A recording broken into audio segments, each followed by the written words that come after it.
గణేశాయ నమః. శ్రీ గురు దత్తాత్రేయ నమః.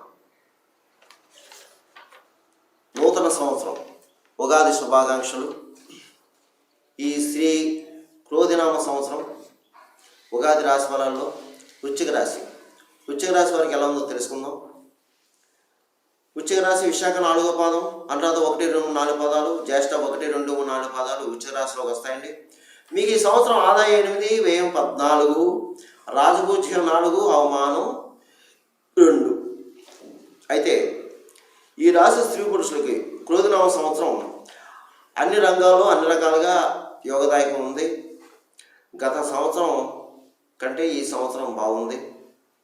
అన్ని రకాలుగా అన్ని విధాలా బాగుంది.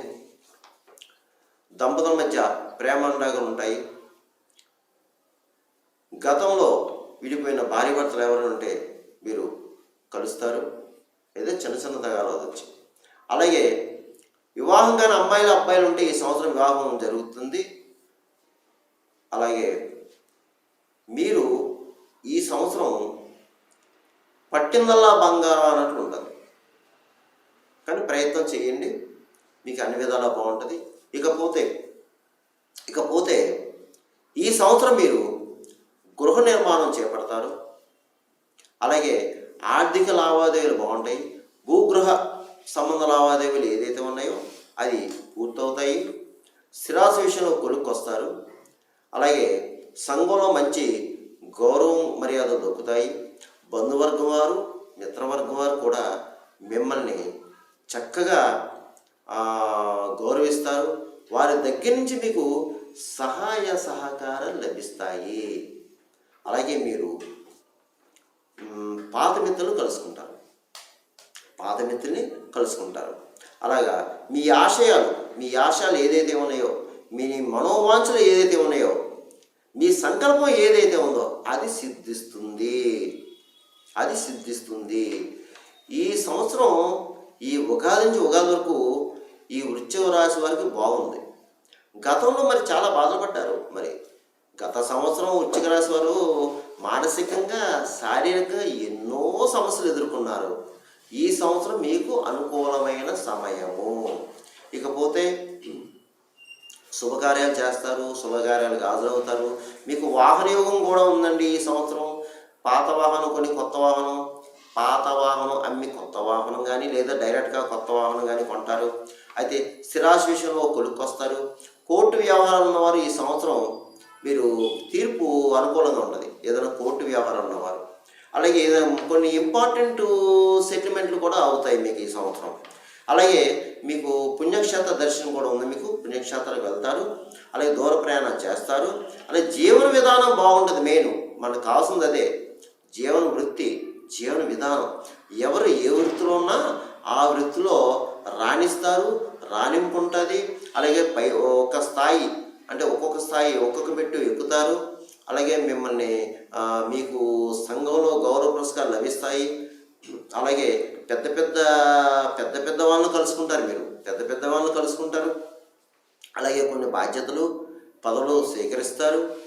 కానీ హామీలు ఉండొద్దు ఎవరికి కూడా. మీరు ఎట్టి పరిస్థితుల్లో ఈ వృశ్చిక రాశి వారు ఈ సంవత్సరం హామీలు ఉండొద్దు. ఆరోగ్య విషయంలో జాగ్రత్త అండి. ఆరోగ్య విషయంలో మాత్రం చాలా జాగ్రత్తగా ఉండాలి. ధన విషయంలో జాగ్రత్తగా ఉండాలి. దేని మీద కూడా ధనం ఇన్వెస్ట్ చేయవద్దు. అలాగే ఇన్వెస్ట్ చేసారా మీరు లాస్ అవుతారు. మీకు ఈ సంవత్సరం నరఘోష ఎక్కువ ఉంది, నరపేడ ఎక్కువ ఉంది, శత్రువులు ఎక్కువ ఉంటారు. కొన్ని సందర్భంలో రుగ్మతులు ఉంటాయి, ఈది బాధలు ఉంటాయి, అనుకోని సంఘటనలు, కొన్ని పరిణామాలు ఎదురవుతాయి మీకు. అందు గురించి ఏంటంటే నేను చెప్పే సలహా ఏంటంటే ధైర్యంగా ఉండండి. ఏది అయినా తోసిరాజు ఆటకట్ట అంటారు కదా. మీరు ఏం కంగారు పడదు, బెంబేలు పడద్దు. కానీ ధైర్యంగా ఉండండి, నిబ్బరంగా ఉండండి, ధైర్యంగా ఉండండి. మీరు సాధిస్తారు. మీకు సమయం వచ్చిందండి. లాస్ట్ ఇయర్ అంటే ఎలాగా బాగాలేదు, మీకు సమయం వచ్చింది.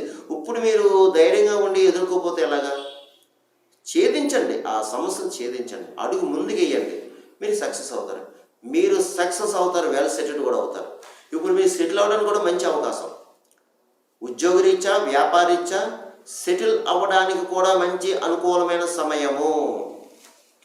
ఇకపోతే మీకు ఉద్యోగస్తులు కేంద్ర రాష్ట్ర ప్రభుత్వ ప్రభుత్వ సంస్థలో పనిచేసే ఉద్యోగస్తులకి బాగుంది, అనుకూలంగా ఉంది. ఈ సంవత్సరం మీకు ప్రమోషన్స్లో కొన్ని బదిలీలు ఉన్నాయి, ట్రాన్స్ఫర్స్ ఉన్నాయి, స్థల మార్పు తప్పనిసరి, గృహ మార్పు తప్పనిసరి, గృహ నిర్మాణం చేపడతారు. అలాగే పై అధికారులతో మన్ననలు పొందుతారు. పర్మనెంట్ కాని వారికి పర్మనెంట్ అవుతుంది ఈ సంవత్సరం. ఉద్యోగస్తులకి ఎప్పటి నుంచో ఎదురు చూస్తున్నారు, పర్మనెంట్ కాలేదు, కానీ ఈ సంవత్సరం అవుతుంది. అలాగే కొత్తగా ఉద్యోగం ప్రయత్నం చేసుకునే వాళ్ళకు కూడా బాగుంది, ప్రయత్నం చేసుకోండి, గ్యారెంటీగా జాబ్ వస్తుంది 100%. అలాగే ఈ ఉద్యోగ రీత్యా విదేశాలకు వెళ్ళేవాళ్ళు, అంటే జాబ్ రీత్యా విదేశాలకు ప్రయత్నం చేసే వాళ్ళు సక్సెస్ అవుతుంది, మీకు జాబ్ వస్తుంది, ప్రయత్నం చేసుకోండి. కాకపోతే ఏంటంటే ఉద్యోగస్తులు ఆరోగ్య విషయంలో జాగ్రత్తగా ఉండండి, ధన విషయంలో జాగ్రత్తగా ఉండండి, అంతే. మిగతా విషయాలన్నీ బాగున్నాయి. ఇక రాజకీయ నాయకుల విషయం వచ్చేటికి ఈ సంవత్సరం మీకు బాగుందండి. పార్టీలోను ప్రజల్లోనూ కూడా మంచి పేరు ప్రఖ్యాతులు సంపాదించుకుంటారు. మీరు ఎలక్షన్లో పోటీ చేస్తే నెగ్గుతారు, మీకు ఏదో ఒక పదవి మాత్రం రావడం ఖాయం. అలాగే ప్రజల్లో మంచి గుర్తింపు తెచ్చుకుంటారు, పేరు ప్రఖ్యాతులు సంపాదించుకుంటారు.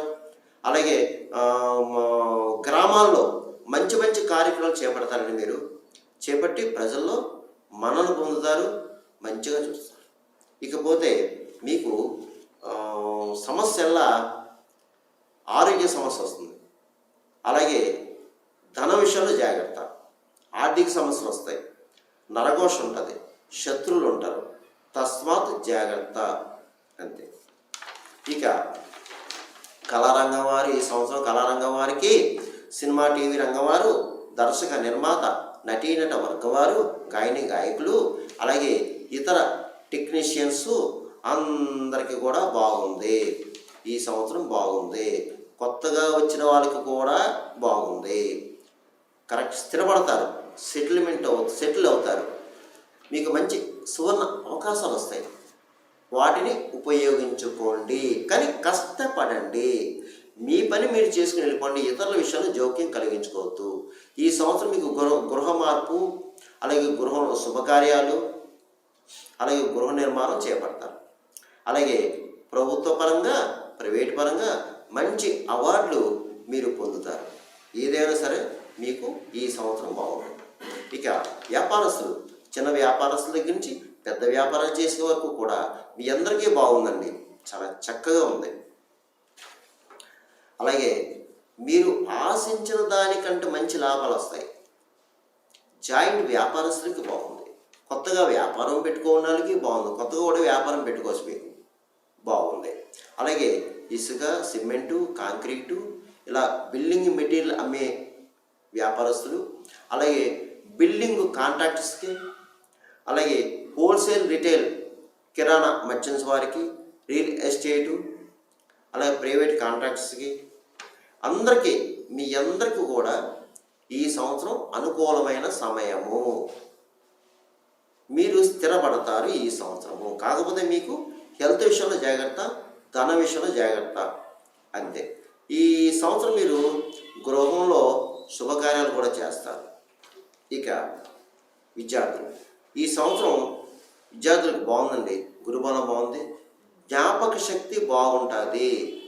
అదే కష్టపడి చదవమ్మా విద్యార్థులు, చదువుకునే వాళ్ళు కష్టపడి చదవండి. కష్టపడి చదివితే పరీక్షలు రాస్తే మంచి మార్కులతో పాస్ అవుతారు. అలాగే విదేశాలకు వెళ్ళి చదివే వారికి బాగుంది, ప్రయత్నం చేసుకోండి, సక్సెస్ అవుతారు.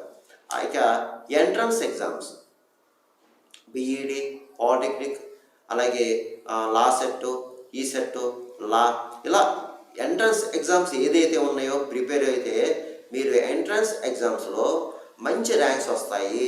అలాగే మీరు కోరుకున్న చోట సీట్లు పొందుతారు, మీకు బాగుంది. అలాగే క్రీడాకారులు కూడా ఈ సంవత్సరం మీకు విజయం వరిస్తుంది.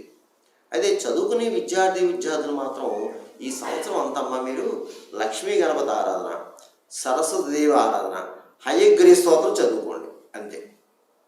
ఈ 3 పాటించండి, మీకు జ్ఞాపక శక్తి బాగుంటుంది.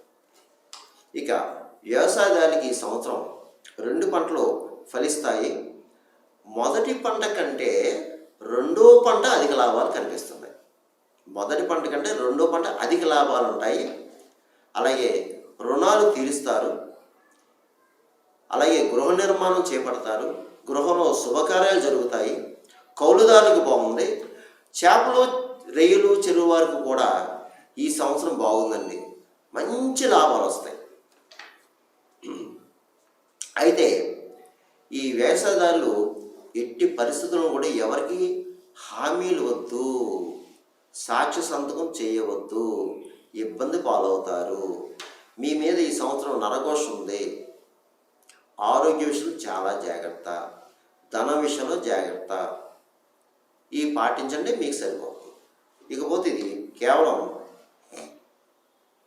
ఈ యొక్క ఉగాది రాశి ఫలాలు కొంతమంది జరగచ్చు, జరగకపోవచ్చు. కానీ మీ జన్మజాతకం కూడా మీరు చూపించుకోండి, ఒకసారి చెక్ చేయించుకుని అది కూడా ఎలా ఉందో చూసుకుని, ఎందుకంటే జన్మజాతకంలో జరిగే దశ అంతర్దశ పరిస్థితి ఏంటి అని చూసుకుని ఈ జన్మజాతకం ప్లస్ ఈ గోచారం కలిపి పరిహారం చేసుకుంటే ఈ సంవత్సరం అంతా మీకు యోగిస్తుంది, అందులో సందేహం లేదు. ఒకవేళ మీకు నా అపాయింట్మెంట్ కావాలంటే కింద నెంబర్ ఉంది, మీరు ఫోన్ చేస్తే అపాయింట్మెంట్ తీసుకుంటే మీకు కావలసిన సలహాలు సూచనలు ఇవ్వడం జరుగుతుంది. మీకు ఈ సంవత్సరం ఎక్కువ, ఈ సంవత్సరం అంతా శివాలయంలో అభిషేకం చేయించుకోండి, రుద్రాభిషేకం చేయించుకోవాలి. నెలకు ఒక్కసారి మాస శివరాత్రి, ప్రతి నెల అమావాస్య ముందు వచ్చే మాస శివరాత్రి శివాలయంలో అభిషేకం చేయించుకోండి. అలాగే శివక్షేత్రాలు దర్శించుకోండి. శివుడి యొక్క క్షేత్రాలు, పుణ్యక్షేత్రాలు ఏదైతే ఉన్నాయో అవి దర్శించుకోండి. అలాగే తప్పనిసరిగా మీరు ఒకసారి శ్రీకాళహస్తి వెళ్ళండి. శ్రీకాళహస్తి వెళ్ళి రాహుకేతు పూజ చేయించుకోండి. అది మంగళవారం చేయించుకోవాలి. అయితే సోమవారం రోజున, ఎప్పుడైనా సరే సోమవారం రోజున కాణిపాక వెళ్ళిపోయి కాణిపాక గణపతిని సందర్శించుకుని ఆయనకి 11 టెంకాయలు కొట్టి సోమవారం రాత్రి శ్రీకాళహస్తి నిద్ర చేసి మంగళవారం మధ్యాహ్నం 3 to 4:30 మధ్యలో రాహుకాలం టైంలో మీరు రాహుకేతు పూజ చేయించుకోవాలి. ఈ సంవత్సరము తప్పదు. అలాగే శని భగవానికి కూడా తైలాభిషేకం చేయించుకోవాలి ప్రతి నెల మీరు శనివారం. అలాగే మీరు ఒకసారి శని భగవానుడి యొక్క పుణ్యక్షేత్రాలు దర్శించుకోవాలి. అంటే షిరిడీ దగ్గర శని సింగనాపూర్ కానీ, లేదా తమిళనాడులో కూడా శని దేవాలయాలు ఉన్నాయి, లేదా మాకు తూర్పుగోదావరి జిల్లాలో మందపల్లి, అలాగే హైదరాబాద్ వర్గాలు, ఇలా మీ అవకాశాన్ని బట్టి శని భగవానుడికి ఒకసారి క్షేత్రాల్లో తైలాభిషేకం చేయించుకోవాలి.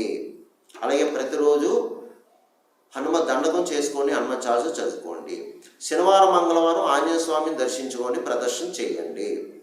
తర్వాత మీరు సుందరకాండ పారాయణం వినండి. అవకాశం ఉన్నవారు చేయించుకోండి అయ్యగారితో, లేదంటే మీకు యూట్యూబ్లో వస్తుంది, వినండి. ఇక మీకు కలిసి వచ్చి లక్కీ నెంబర్ 9. ఈ సంవత్సరం మీకు కలిసి వచ్చే నెంబర్ 9వ నెంబరు. మీకు కలిసి వచ్చే కలర్స్ ఎరుపు, గులాబీ, నారింజ, పసుపు. ఈ రంగులు మీకు కలిసి వస్తాయి. అందువలన ఈ వృశ్చిక రాశి వారు ఏమీ కంగారు పడద్దు, దిగులు పడవద్దు. గత సంవత్సరం కంటే బాగుంది, కానీ బీ కేర్ఫుల్. ఈసారి సమయం మీకు వచ్చింది కాబట్టి చక్కగా చేసుకోండి. నేను చెప్పిన పరిహారాలు చేసుకోండి. మీకు అందరికీ మేలు జరుగుతుంది, శుభం జరుగుతుంది. సర్వేజన సుఖనో భవంతు, శుభం భవతు. స్వస్తి.